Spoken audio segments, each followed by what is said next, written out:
네. 두 번째로 제 인생 두 번째로 이 자리에 섰습니다. 제가 이 말씀을 준비하면서 기도도 그렇게 하긴 했지만 우리 장모님께서 더 기도를 많이 하시는 것 같습니다. 어린이 설교를 준비하든지 말씀을 준비하기 전에 많은 분들의 기도와 도움으로 지원으로 이렇게 하나님께 영광을 돌릴 수 있는 이 시간이 되었으면 좋겠습니다. 오늘의 말씀은 성공하는 신앙인 되기라는 말씀으로 무엇을 누구를 선택할 것인가 라는 제목의 말씀입니다.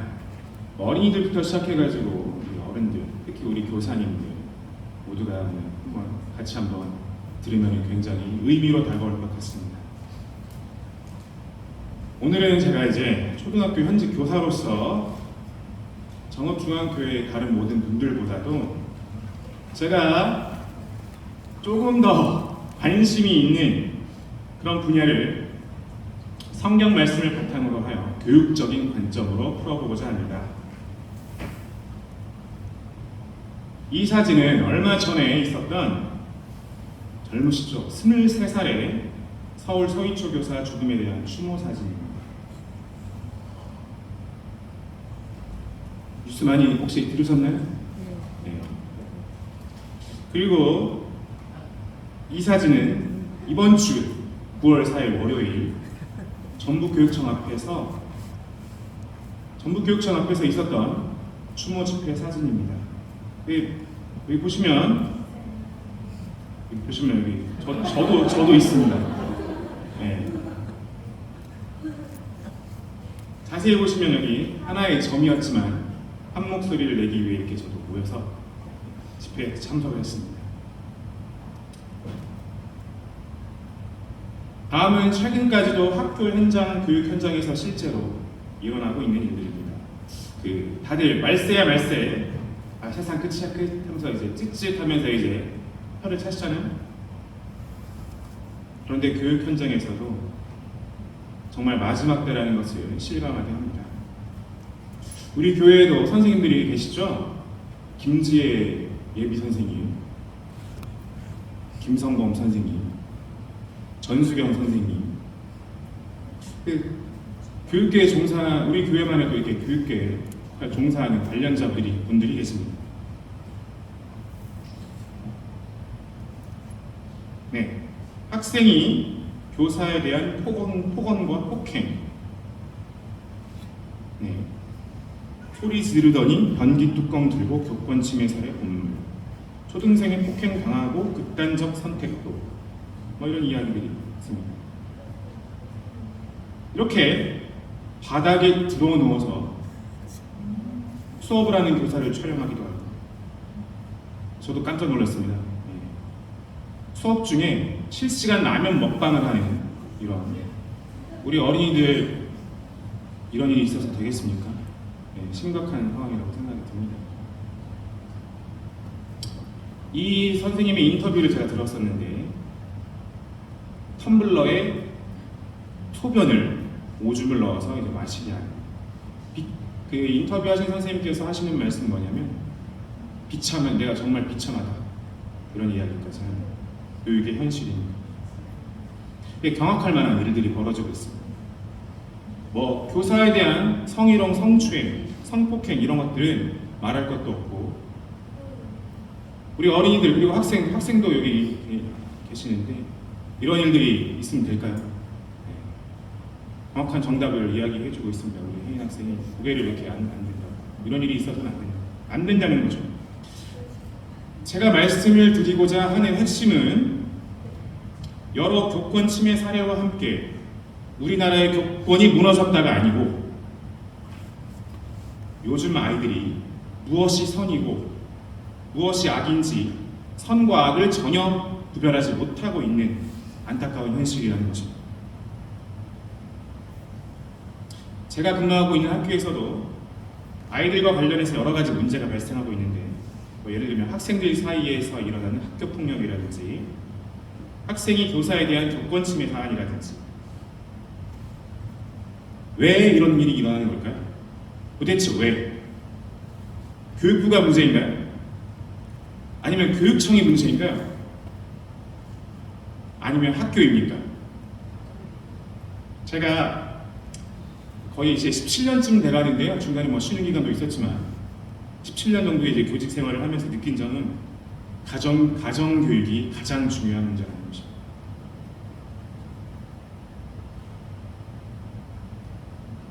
그렇다면 마지막 시대인 지금 이때 여기 계신 우리 정읍중앙교회 모든 어른들을 포함하여 우리 어른들은 우리 자녀들을 어떻게 교육시켜야 하는가? 제가 말씀을 준비하면서 성경 말씀을 이제 비추어 보니까 모든 문제는 선택에서 비롯되고 있다는 사실을 우리가 깨달을 수 있습니다. 내일의 삶 속에서 선을 구하고 하나님의 편에 서서 하나님을 선택하느냐, 아니면 악을 구하고 사단의 편에 서서 사단을 선택하느냐.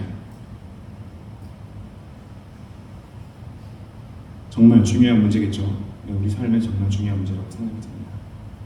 오늘 말씀 주제와 관련하여 다 함께 성경 말씀을 읽도록 하겠습니다. 다들 외우고 계시는 성경 구절이지만 그 의미와 교훈을 다시 한번 더 생각하면서 읽어보도록 하겠습니다. 시작! 너희는 먼저 그의 나라와 그의 의를 구하라. 마태복음 6장 33절 말씀입니다. 이것은 예수님께서 우리에게 직접 명령하신 말씀입니다. 그런데 이 말씀은 선택과도 굉장히 관련이 있습니다. 아마 예수님께서 이 먼 미래를 내다보시고 이런 말씀을 하셨을 거라고 생각이 들고요. 무언가를 선택하고 결정을 해야 되는 상황에서 또는 위기의 상황에서 때로는 우리가 이제 선택을 못하고 갈팡질팡할 때 우리는 선택의 방향과 목적을 어디에 두어야 하는가? 그것에 대한 답변의 말씀이기도 합니다. 오늘의 말씀을 좀 결론부터 말씀드리면요. 가장 먼저 우리의 선택의 우선순위를 그의 나라와 그의 의를 구하는 것에 두고 매 순간 탁월한 선택을 하시는 우리 중앙교회 모든 성도님들이 되시기를 간절히 바랍니다. 아멘. 많이 교육청에서 제가 많이 느끼고 왔습니다.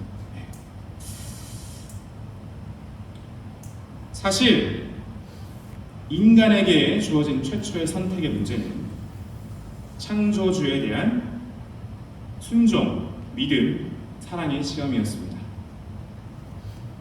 하지만 아담과 하와는 어땠죠?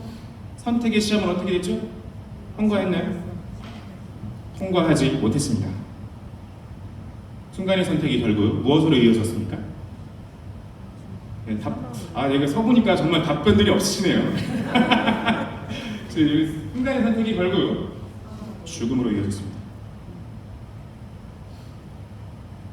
올바른 선택을 하지 않으면 결국 중요한 순간에 쉽게 무너져 버리는 것입니다. 하나님께서는 우리에게 어떤 자유를 주셨죠? 네, 질문이 너무 많으네요. 어떤 자유를 주셨죠? 선택의 자유를 주셨습니다. 선택의 자유를 주신 것과 관련해서 저도 지금이야 와서 이제 하나님의 뜻을 조금 이해하고 있지만 사실 이 부분은 제가 어렸을 때 창조의 역사 가운데 가장 궁금했던 것 중에 하나입니다. 왜 하나님께서는 우리에게 자유의지를 주셨을까? 우리가 아예 죄를 짓지 못하도록 창조하셨으면 아무 문제가 없었을 텐데 말이죠. 하나님께서는 창조할 때부터 여기 나와 있습니다. 부조와 선지자 제2장 49페이지를 보면 아예 우리가 율법을 범할 능력이 없도록 또는 아담과 하와로 하여금 아예 선악과를 만지지 못하도록 제어하실 수 있었습니다. 하지만 여기 1번, 2번, 3번에 나와 있다시피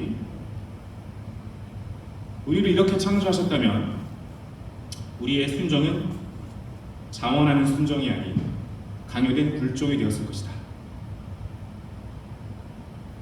품성의 개발 또한 전혀 일어나지 않았을 것이다. 마치 요즘에 흔히 이야기하는 인공지능 로봇처럼 우리는 우리 자체에서 품성의 개발이 일어나지 않았을 것이다. 로봇이 품성을 개발한다는 얘기를 들어보셨나요? 그런 일들이 이루어지지 않았을 것입니다. 게다가 또 한 가지 중요한 사실, 하나님께서는 독단적인 군주라는 사단의 비난을 뒷받침해 주었을 것입니다. 우리가 선택의 의지가 없었다면 독재적인 군주라고 비난을 받았을 것이죠. 하지만 하나님께서 주신 이런 자유의지를 가지고 어떤 선택을 해야 하는가의 문제는 정말 중요한 문제이며 우리의 생명과도 관련이 있다는 것을 우리는 아담과 하와의 사례를 통해서도 알 수 있습니다. 우리는 영원한 생명을 위해 살고 있고 늘 하늘나라를 소망하고 있습니다. 그런데 우리가 하늘나라에 가지고 갈 수 있는 게 무엇인가요? 네, 품성입니다. 품성.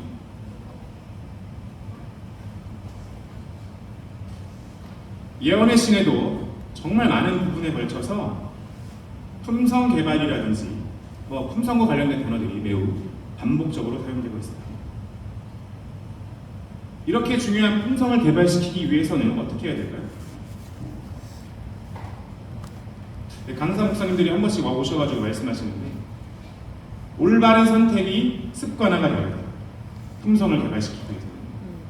더 나아가서 올바른 선택이 습관화를 위해서는 지속적인 교육과 훈련이 선행되어야 합니다. 그 역할을 우리 부모님들이, 우리 성도님들이 감당하셔야 됩니다. 그리고 그 방법은 다음과 같습니다. 가장 훌륭하게 교육했던 우리 성경상의 인물이 있죠. 여자입니다. 기억나십니까? 여자인데 한나입니다. 한나의 사례를 통해서 우리가 배울 수 있는 어떤 부분이 있냐면 우리는 한나의 교육 방법을 통해서 한나가 사무엘의 품성 개발을 위해서 사무엘을 어떻게 교육하고 훈련시켰는지 그 방법을 알 수 있습니다. 첫 번째로 한나는 무엇을 식별하도록 가르쳤습니까? 선악을. 정말 중요합니다. 선악을 식별하도록 사무엘을 계속 가르쳤다는 거예요. 어떤 것이 선이고 어떤 것이 옳은 것이고 어떤 것이 너가 해야 될 일이고.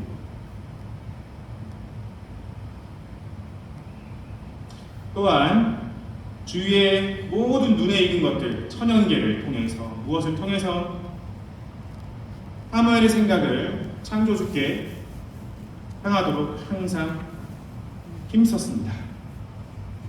또한 하나님의 성전에서 늘 봉사하도록 하였습니다.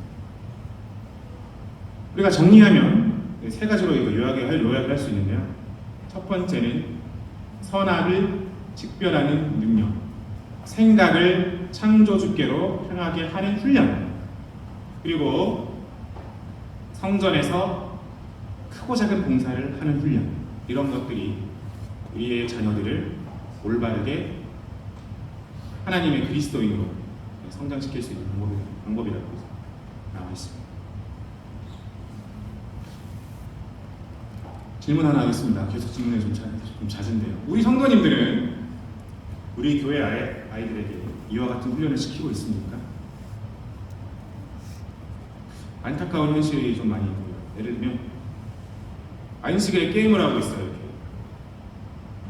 그런데 못 본 척하고 지나가는 거예요. 너무 안타까운 현실이죠. 저는 학교에서 그렇게 지나가지 않았어요. 절대 그렇게 게임하지 마라 한마디 하고 최소한 말이라도 하고 그렇게 지나가는 거예요. 네, 우리 아이들에게 질문하겠습니다. 우리 여기 어린이들, 학생들, 여러분들은 이제 그렇게 세 가지 훈련을 꾸준히 하고 있습니까? 우리 어린이들, 학생들. 오늘 이 기회에 우리 자신을 다시 되돌아보면 좋겠습니다. 결론적으로 이와 같은 교육과 훈련이 지속적으로 이루어질 때 올바른 경험이 습관화가 되고 이것이 생활이 되고 품성의 개발까지 이루어지는 것입니다. 이게 제가 뭐 한 게 아니고요. 성경 말씀에 예언의 신 말씀에 그렇게 나와 있습니다. 조금 더 우리가 이제 집약적으로 조금 더 중요한 핵심적인 부분을 말씀드리겠습니다. 부모의 역할입니다. 자녀들이 잘못하고 있을 때는 뭐라고 돼 있죠? 뭐라고 돼 있죠? 단호하게. 하지만 우리 부모님들의 감정을 섞어서 교사의 흥분과 화나는 감정을 섞어서 하는 것이 아니고 조급함과 경노함이 없도록 해야 합니다.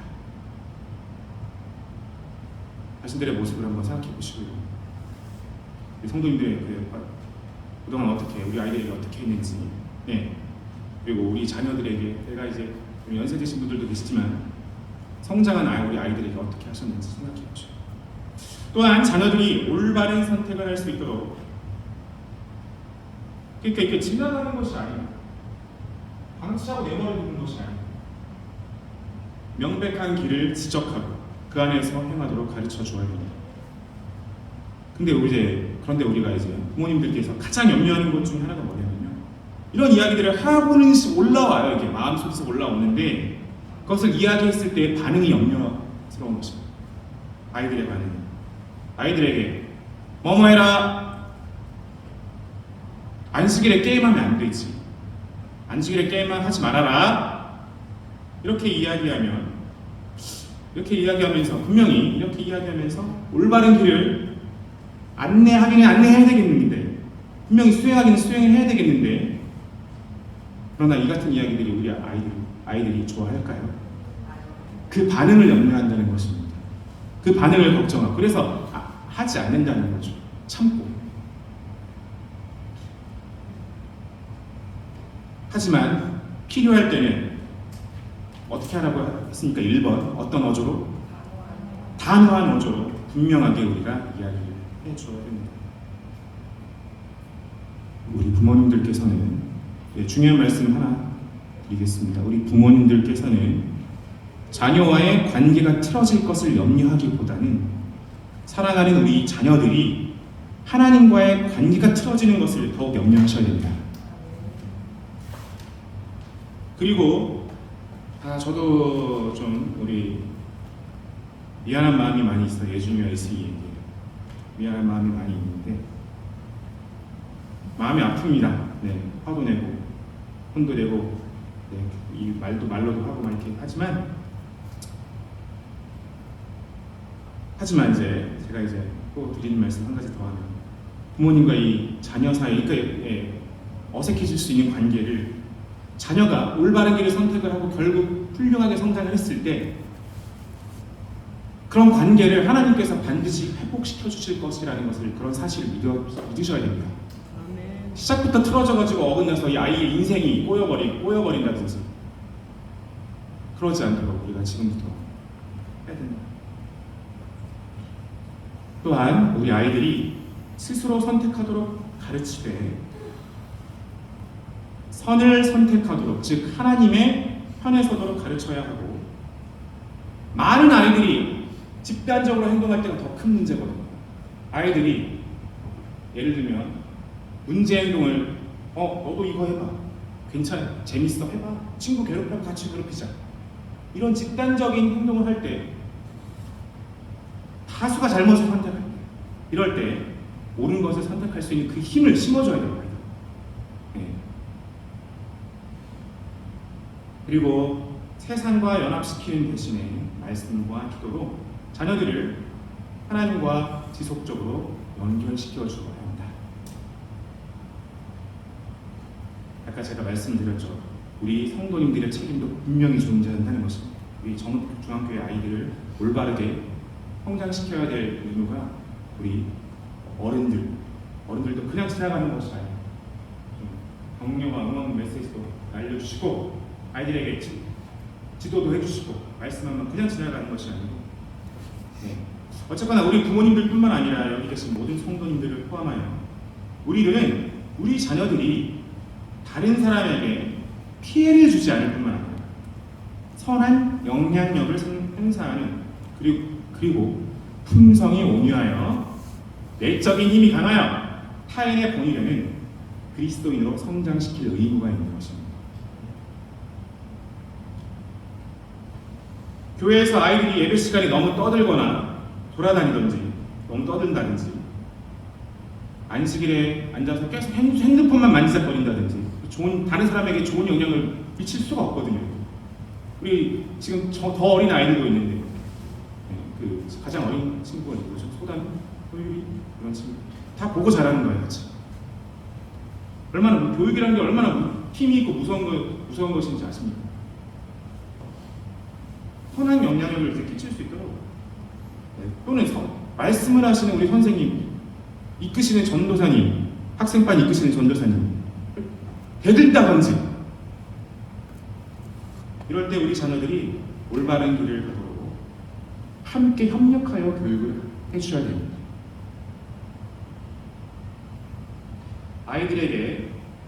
아이들에게는 우리 잘 들으세요, 우리 어린이들. 아이들에게는 교회에 어른들이 말씀하실 때 반항적인 태도로, 불평하는 태도로 이렇게 하지 않고 순종하고 따를 수 있도록 우리 어른들이, 우리 선생님들이, 우리 집사님, 장로님들이 지속적으로 얘기해 주셔야 됩니다. 그게 하나님의 뜻이거든요. 우리 인간의 뜻이 아니고 그게 이 아이들을 성장시키는 것이 그게 하나님의 뜻이거든요.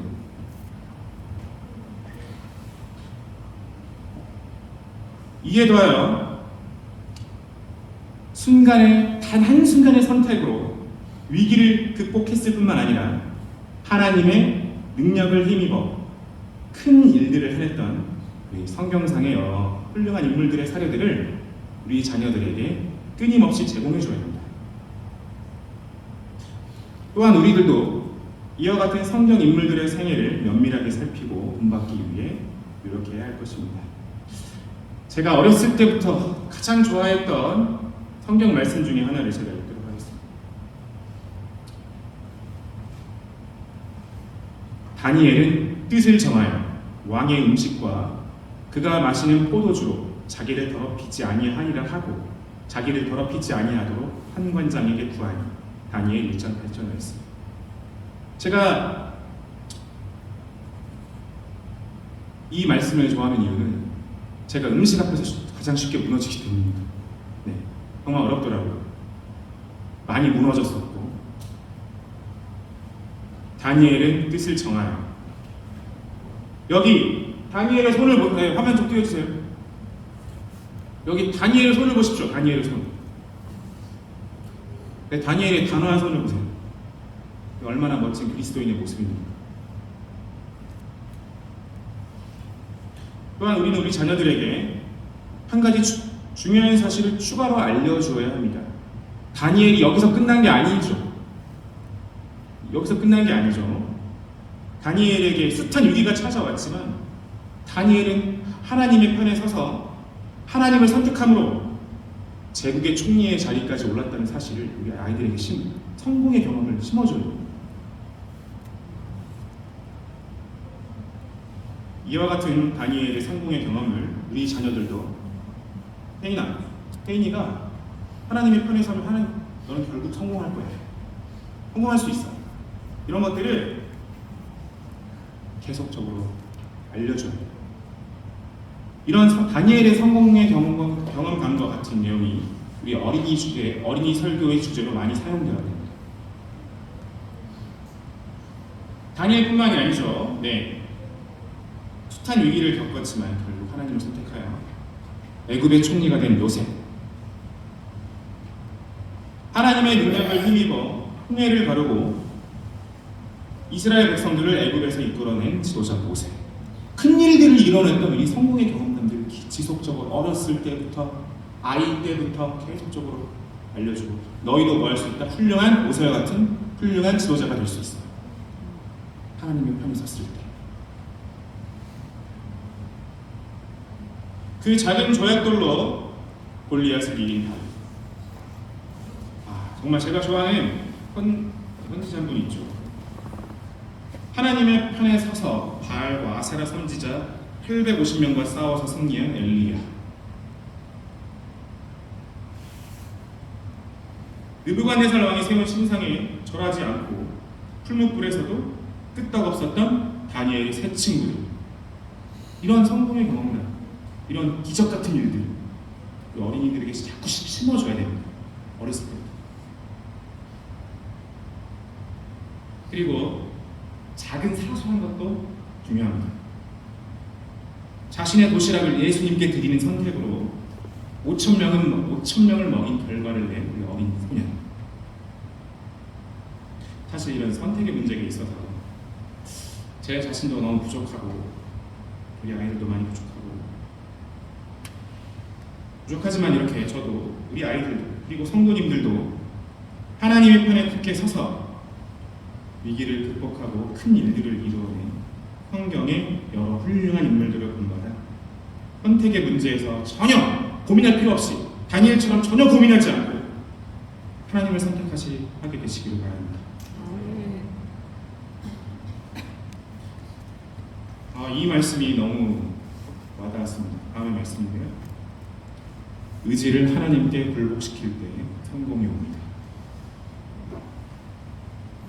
무슨 부유한 성공만이 아니라 인생의 성공이라고 제가 말씀드리고 싶습니다. 나중에 이제 죽기 전에 나는 정말 행복한 인생을 하는 것과 함께 하나님 안에서 이런 의지를 하나님께 굴복시킬 때 성공이 찾아옵니다.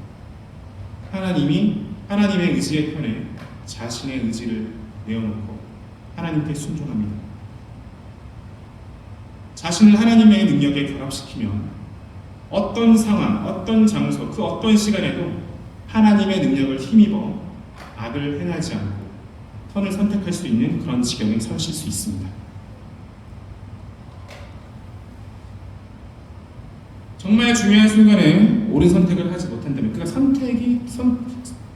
선택하는 경험이 계속 쌓여야 된다는 것입니다.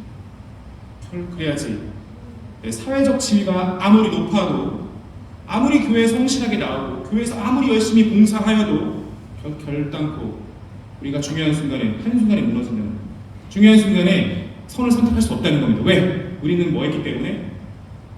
선을 선택하는 경험이 내면화되지 않고 습관화되지 않았기 때문에 할 수 없다는 것입니다. 지금까지 성도님들이 교회에 다닌 것이 아무 소용이 없다는 것입니다. 중요한 순간에 선택하지 못하시면. 제 말씀 조금 강합니다. 조금 제 메시지를 조금 전달하고 싶은 마음이 좀 있습니다.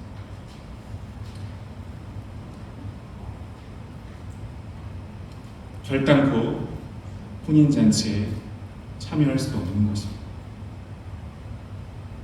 나의 의지를 그리스도의 편에 두고 예수님을 섬기고자 하며 그 말씀에 의지하여 행동할 때 우리는 다니엘과 같이 뜻을 정할 수 있는 힘을 얻게 될 것입니다.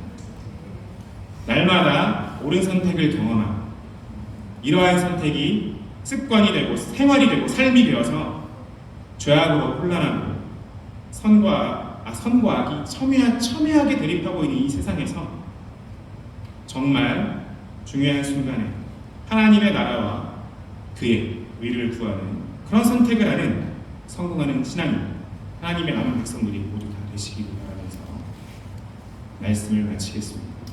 우리 모든 성도님들이 서로를 그리고 우리 어린아이들, 우리 학생들을 같이 함께 지원하고 도와줘야 되겠습니다. 왜냐하면 세상이 더욱 악하고 어지럽고 혼란하기 때문입니다. 기도하겠습니다.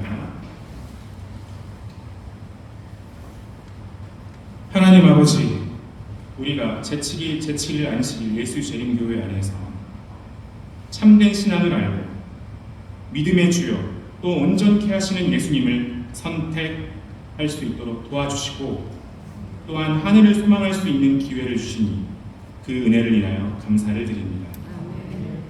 아버지, 우리는 매 순간 잘못된 선택을 하고 또 후회하는 삶을 반복하고 있습니다. 우리의 모든 의지와 판단을 주님께 모두 내려놓음으로 매일의 삶을 성공으로 인도하여 주시기를 간절히 원합니다. 아멘. 매일의 성공적인 선택의 경험이 우리의 생활이 되어 주님 오시는 그날에도 옳은 선택을 할 수 있는 하나님의 남은 백성이 되도록 우리의 자녀들을 지켜주시고 우리 성도님들과 이 교회를 지켜주시옵소서. 우리를 죄에서 구원하여 주시고 생명의 길로 인도하여 주신 예수님의 이름으로 간절히 기도합니다. 아멘. 아멘.